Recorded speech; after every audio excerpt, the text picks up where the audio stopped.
ପିଲାମାନେ आज आम गोटे मोस्ट इम्पोर्टाट विषय टॉपिक विषय डिस्कसन करवा आमर आग को बर्तमान प्रैक्टिकल एग्जाम अच्छी प्रैक्टिकल एग्जाम पर आमर 22 अगस्त रु 9 सेप्टेम्बर जाके आमर हूँ थियोरी एग्जाम चालू हम है कि fast year second year electrician fitter एवं सबू ट्रेड है आमर जिते भी ट्रेड अच्छी सबू ट्रेड आमर थियोरी परीक्षा आमर एग्जाम स्टार्ट हम तो से थियोरी एग्जाम विषय आम किसी वर्तमान डिस्कसन करवा जहाँकि तुमको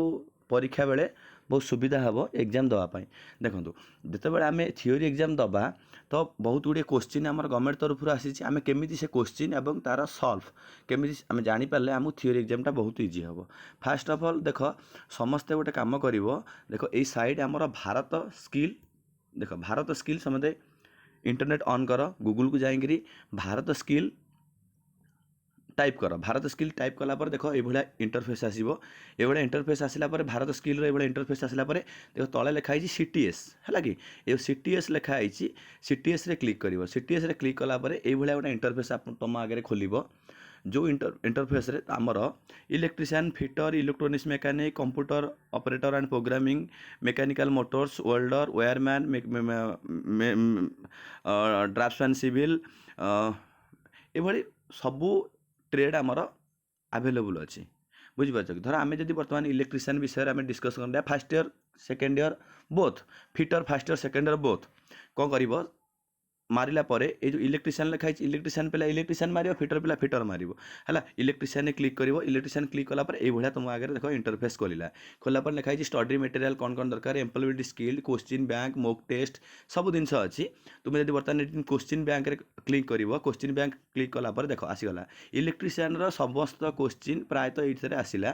देख लिखाई electrical question bank employability skill fast year employability skill second year electrician fast year set 1 electrician fast year set 2 electrician fast year set 3 है कि ये इलेक्ट्रीशियन जब आम देखा फास्ट इयर तीनटा सेट क्वेश्चन कर सेट 1 सेट 2 सेट 3 तीनटा सेट्रे आमर क्वेश्चन आमर कर सेट 1 टाक क्लिक करवा आमर देख ये डाउनलोड हम डाउनलोड है आम से पीडीएफ टाक ओपन करवा है कि पीडीएफ ओपन कले देख आम पीडीएफ आम ओपन करवा ओपन कले आमर समस्त क्वेश्चन आसो जो जो क्वेश्चन आमर वर्तमान आग को जो एग्जाम आमर हवा जाऊँगी थियोरी एग्जाम से थियोरी एग्जाम रे जो सब क्वेश्चन प्रायतः 70% क्वेश्चन एथरू ही आसो है कि तो यही क्वेश्चन गुरा सब आमर पढ़ार चांस अच्छी 100% जे भी इलेक्ट्रिकल देख जमी what is the name of the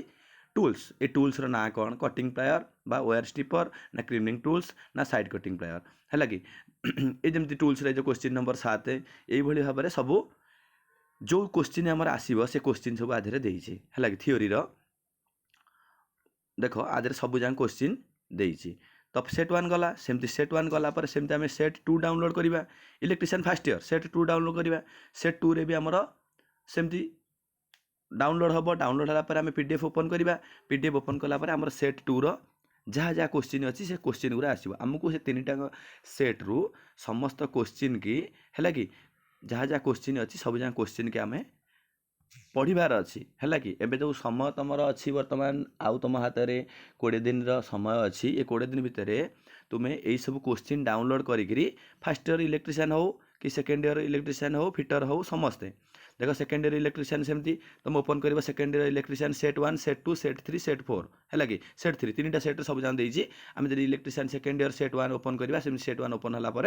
एबार इंटरफेस खोला पीडीएफ डाउनलोड हम डाउनलोड होगापर से पीडीएफ को ओपन करें समस्त क्वेश्चन तादेह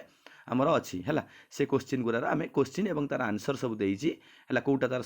सठिक आंसर ताको आम पढ़ा बर्तमान तुम कम है तुम्हें या ओपन करी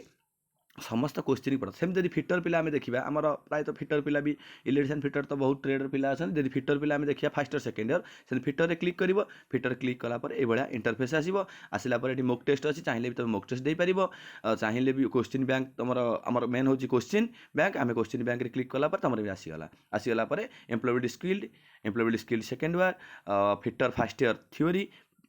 set 1 fitter first year set 2 fitter first year set 3 से भाई फिटर पिला कौन कर फिटर पिला फास्ट इयर सेट को ओपन कर ओपन कलापर तुम फास्ट इयर जहाँ जहाँ क्वेश्चन सब पढ़ा कथा से क्वेश्चन सब आधे आसीगला तो ये क्वेश्चन गुरा सब ତମେ ପଢ଼ିବ। ପଢ଼ିଲା ପରେ ପ୍ରାୟତଃ ଏଇଥିରୁ ସବୁ ଯାକ କୋଶ୍ଚିନ୍ ଆସିବ, ବେଶୀ କୋଶ୍ଚିନ୍ ନାହିଁ, ବହୁତ କମ୍ କମ୍ କୋଶ୍ଚିନ୍ ଅଛି। କୋଶ୍ଚିନ୍ ଦେଲା ପରେ ସବା ଲାଷ୍ଟକୁ ତାର ସବୁ ଆନ୍ସର୍ ଦେଇଦେଇଛି, କେଉଁ କୋଶ୍ଚିନ୍ର କେଉଁଟା ଆନ୍ସର୍। ବୁଝିପାରୁଛ କି? ଏଇଭଳିଆ ଭାବରେ ସମସ୍ତ ପିଲା ବର୍ତ୍ତମାନ ଗୋଟେ କାମ କର, ସମସ୍ତେ first of all Bharat skill ଇଣ୍ଟରନେଟ୍ରେ ମାନେ ଆମର କ୍ଲିକ୍ କର। କ୍ଲିକ୍ କଲା ପରେ CTSରେ କ୍ଲିକ୍ କରି जो प्रोसीडियर कहली से प्रोसीडियर जाइकरी आमर जहाँ सब क्वेश्चन वर्तमान आमर एग्जाम रे आसिया जाऊँगी से क्वेश्चन प्रिपरेशन कर। प्रिपरेशन कले आमको एग्जाम रे कौन प्रकार प्रोब्लेम हेनी। बहुत कम क्वेश्चन अच्छी एवं चाहिए भी ताकू तुम्हें 8-10 दिन भितर सब क्लीयर कर क्वेश्चन पढ़ले से ही क्वेश्चन रू ही सब जहाँ क्वेश्चन तुम एग्जाम रे पड़ो। तो से भाया जब प्रिपरेशन करिबा आमर थियोरी कौन प्रकार प्रोब्लेम रही एवं समस्त पिला भल रिजल्ट करी पास आउट करि परिबो। रखुची चैनल को सब्सक्राइब करिवो, लाइक करिवो एवं जो माने तुमर ITI सांग माने अछंती तांको कतिकी वीडियो टिकी शेयर करिवो एवं सेमानु कहिवो एई प्रोसीजर रे जाई बर्तन पढ़ापढ़ी करंतु एग्जाम जाके। रखुची।